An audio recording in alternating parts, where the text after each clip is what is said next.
घुन चरखियां घुन तेरी कथन वाले जीवे नलियां वाटन।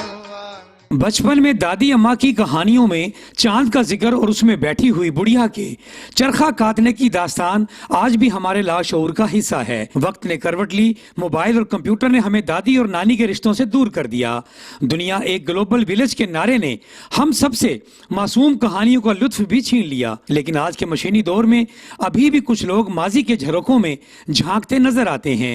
ऐसा ही एक किरदार निवाही इलाके की 40 साल आसमा बीबी है। गरीब लोग हैं, हम मेहनत मजदूर हैं, हम ये पुराने कपड़े भी ज़ाहिर नहीं करते, लिहाजा इसका हम काम ये लेते हैं कि बार बनाते हैं, लोगों को सेल करते हैं और अपने बच्चों का पेट पालते हैं। और घर में चारपाइयाँ भी आती हैं तो वो भी बना के बेचते हैं। जो घर के ज़ाया शुदा कपड़ों को खुद साख्ता चरखे में काट कर चारपाइयों के लिए बान बुनती है और उसकी ये रंग रंगीली चारपाइयाँ पायदारी और खूबसूरती में एक मुनफरिद मकाम रखती हैं। आसमा का कहना था कि ये चरखा मैंने खुद बनवाया है और जो लोग अपने पुराने कपड़ों को ज़ाया कर देते हैं, मैं इन कपड़ों को काट कर इस चरखे पर चढ़ा देती हूँ। ये आम चारपाई से मुख्तलिफ चारपाई है, जो मशीनों का होता है वो बल आ जाता है, वो जल्दी टूट जाता है। ये 15-20 साल एक चारपाई निकाल जाती है। और घंटों की मेहनत से चरखा काट कर इंतहाई मजबूत और खूबसूरत बान तैयार हो जाता है, जिसे गोलों की शक्ल में महफूज कर लिया जाता है। बाद अज़ां इस बान से चारपाई बुनने का अमल शुरू होता है। अम्मी बहुत मेहनत से करती है और लोग बनवाने के लिए दूर दूर से आते हैं।